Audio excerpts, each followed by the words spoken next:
Paano kasi alam ng teknika na nag-check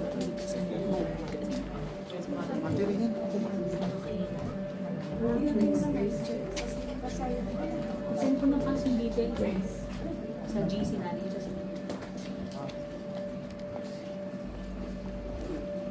wala. Hindi.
Ikaw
ang aming kanlungan. Kaya naman kami sa iyo'y nananangan. Amen!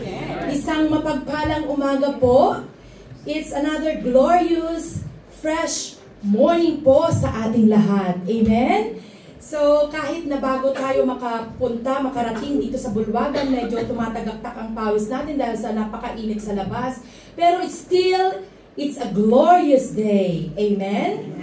Because we are corporately gathered here to be in the presence of the Lord, worshiping and praying together. And it's a day of fellowship sa ating mga kapatiran. And of course, a day of celebration. It's a day of celebration. Bakit? Celebrating the goodness, faithfulness, and greatness of our God. Amen?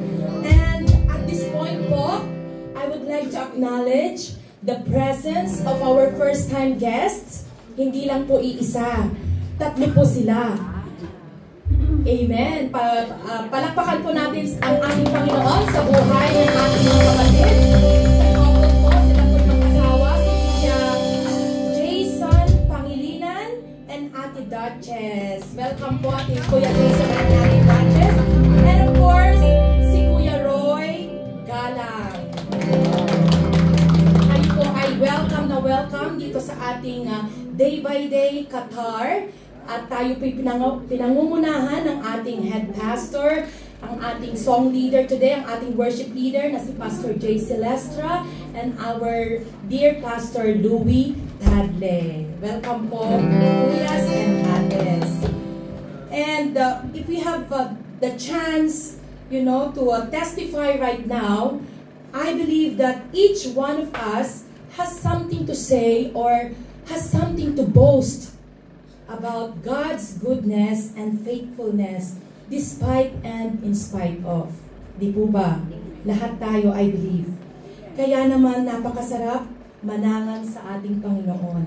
Gaya ng inawit kanina, ikaw lamang Jesus ang aking kailangan. And of course, pag sinabi natin kailangan, maraming pangangailangan ang tao. Hindi nakukontento, hindi natatapos. Diba? Marami tayong, pag meron yung nakuha na natin ang gusto natin, meron pa, hindi na nauubos. Pero kung inuuna natin ang Diyos, gaya ng kanyang turo sa Matthew 6 verse 33, it says, "But seek ye first the kingdom of God and His righteousness, and all these things shall be added unto you." Amen? Kaya this morning, let's just simply empty our minds and hearts before the Lord for us to be filled. Tanging siya lang ang makakapuno ng ating pangangailangan at kakulangan, maging ano pa yan. Amen? So tayo pong lahat ay tumayo, maging pagpapala sa pamamagitan ng ating mga ngiti at pagbati sa ating mga kabatiran. Sige po, ikutin natin ang ating tulungan at welcome po ang bawat isa. Makayan natin ang ating mga first time na nakasama kayo.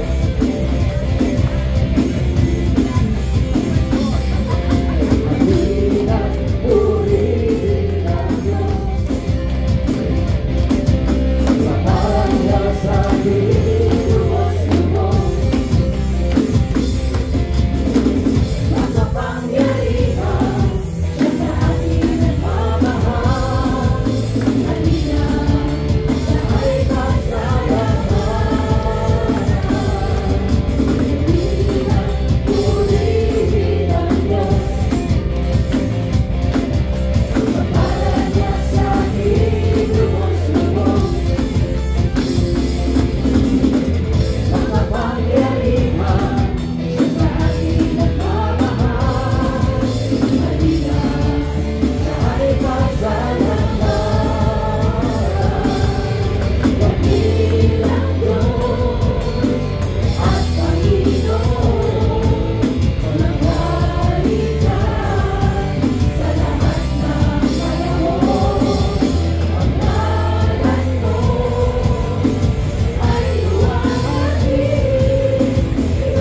and thank you for you are glorious and magnificent God.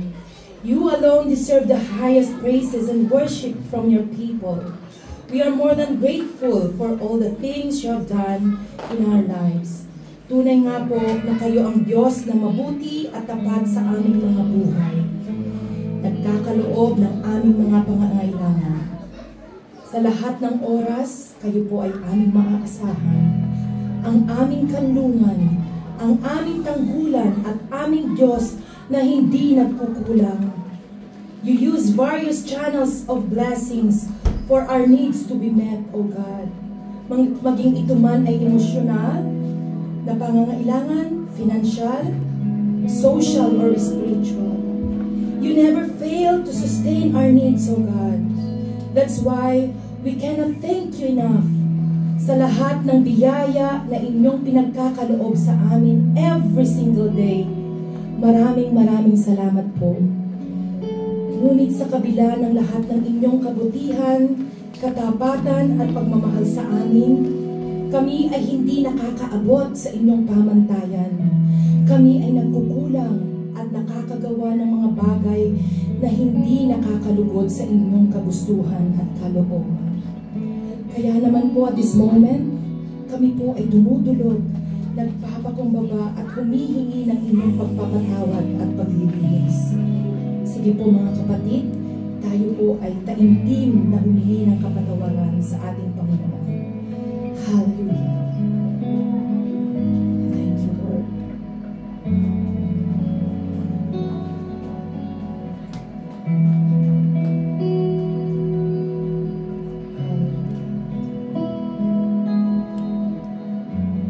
Salamat po, O Diyos, sa inyong kapatawaran. Thank you, O God, for your constant and unfailing love. Kahanga-hanga po ang inyong pag-ibig sa amin. Pag-ibig na hindi nagmamaliw, hindi kailanman nagkukulang, at hindi po nagtatangi. Alam niyo po, O Diyos, na sometimes we feel na hindi kami karapat-dapat sa inyong kabanalan. But still, you let us feel worthy of your love. At kayo lamang, O Diyos, ang nakakapagbigay niyan ng ganitong klaseng pagmamahal sa amin. Pagmamahal ng walang patakaran, O Diyos. That's why we appreciate your loving kindness. Hallelujah. Your unfailing love covers us every now and then. Kaya naman po, kami ay patuloy na nanangan sa inyo sapagkat nasa inyo ang tunay na buhay. At sa umaga pong ito, O Diyos, kami ay sama-samang lumalapit at humihingi na basbasan kami ng inyong mayamang presensya. Patuloy naming maranasan ang inyong kapangyarihan. Naniniwala po kami, O Diyos, na kayo ang Diyos ng kapayapaan, Diyos na nagpapalaya, Diyos na nagpapagaling, at Diyos na mapagmahal. Continue to strengthen your people, O God. Payapain niyo po ang aming mga puso at isipan upang malaya po kayong makapangusap sa bawat isa sa amin sa pamamagitan ng inyong banal na Espiritu. Matanggap ang pagpapalang nararapat ng bawat isa sa amin. We believe, O God, that we will be refreshed through your presence at sa mga awitin na iaalay namin sa iyo and even to the message that we will be hearing today, Panginoon. Maraming salamat po, Ama, sa inyong mayamang habag at presensya. Be exalted, O God. We pray na kayo lamang po ang siya naming makita, siya naming marinig sa umagang ito. Let your presence fill this place, O Lord. Mag-umapaw po ang aming kasiyahan, Panginoon, sa umagang ito. Manguna po kayo sa bawat isa sa amin, O Diyos. Maraming salamat po, O Diyos. Sa inyo po lahat ang luwalhati, Ama, ang papuri at parangal. In Jesus' name we pray. Amen. Amen. Sige po, tuloy tayo sa palakpak sa ating Panginoon. Magandang umaga po sa ating lahat. Tayo po'y narito muli upang sumamba sa ating Panginoon. Mga kapatid, napakaraming bagay ang nangyayari sa ating paligid. Sa trabaho, may problema, sa mga pangarap, at kung ano-ano pa. Pero sa lahat ng ito, may isang bagay na hindi natin dapat ipagpaliban, ang pagsamba sa ating Diyos. Amen? Sabi nga sa awit 75:6, halikayo tayo sumamba at magpatira pa. Tayo lumuhod sa harap ng Panginoong may lalang sa atin. Hindi bukas, hindi mamaya. Ngayon ang tamang panahon para ialay sa Kanya ang ating puso, awit at buhay. Kaya halina, sabay-sabay natin gawin at sambahin ang ating Panginoon ngayon.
tinatamasa, pagkasimbahon ka, aming Diyos.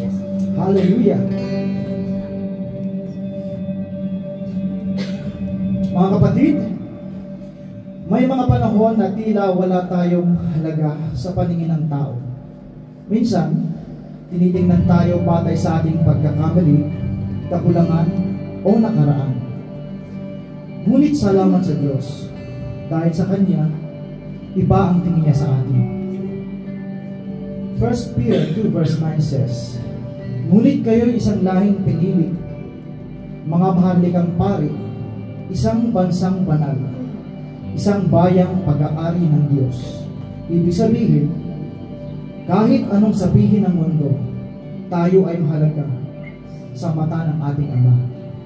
Kaya ngayong oras na ito, uwitin natin ang katotohanan iyon na sa Kanya lang natin matatagpuan ang ating tunay na halaga, sapagkat Siya lamang ang nagbibigay ng sukdulang biyaya.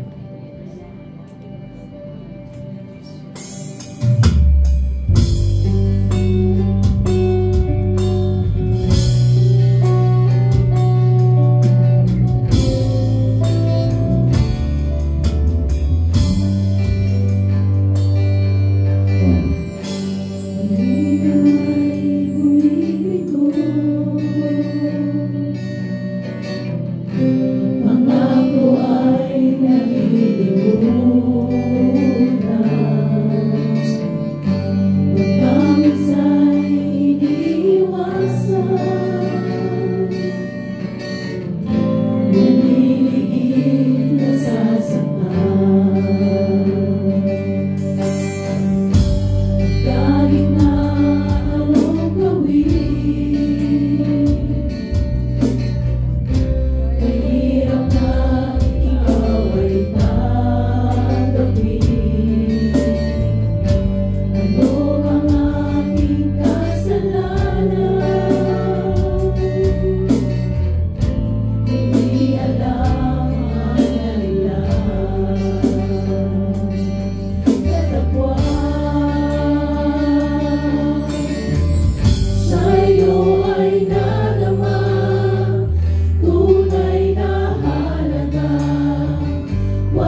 iyong pagmamahal.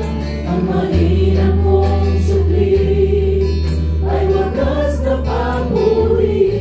Luwalhatiin ka, aking Ama.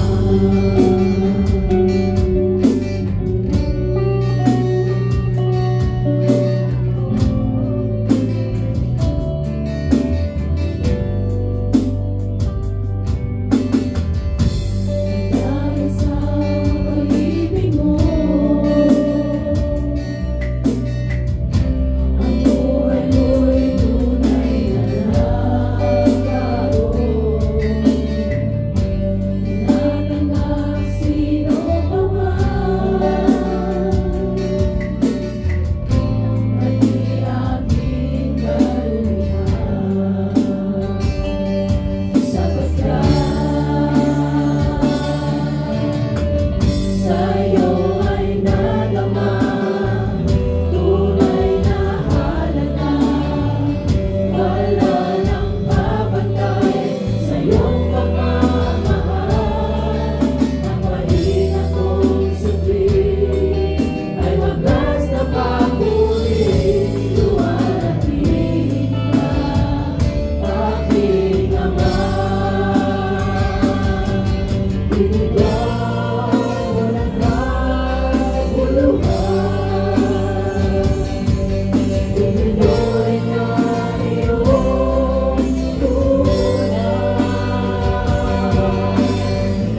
Hindi naman ako'y nag-iisa, pupurihin ang kailangan.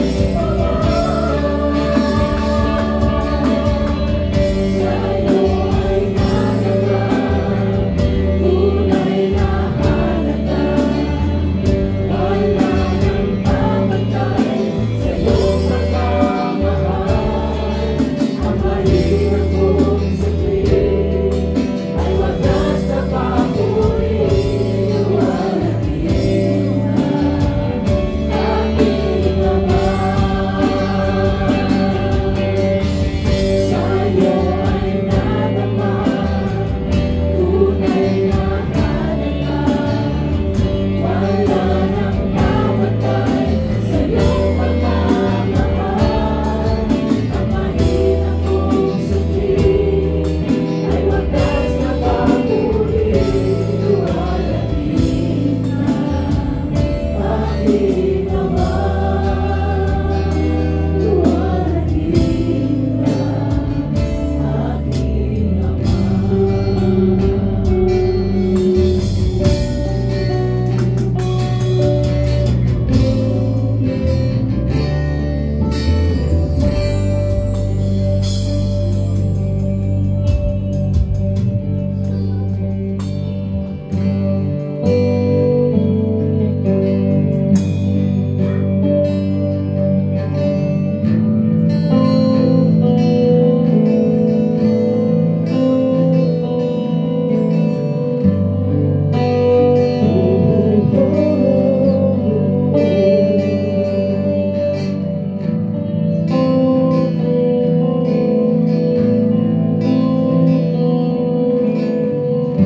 Habang hindi karapat-dapat, pagkukulan ng habang at wagas mong pagsinta. Habang walang kakayanan, masuklihan ka ng mabuti sa lahat mong ginawa.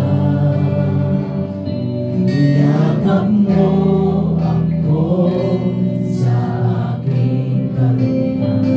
Inibig mo ako nang di kaya umasa. O Diyos ng katarungan at katwiran na kahit minsan di nabahirap ka. Kapanalan, kalwalhatian, salamat sa sundol ng biyaya mo.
inyong pag-ibig sa amin hindi matatawaran.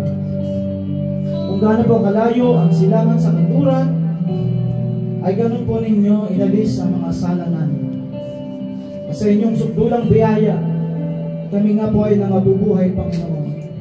Salamat, Panginoon, sa iyong pag-ibig. Salamat po sa privilege to be in your presence once again.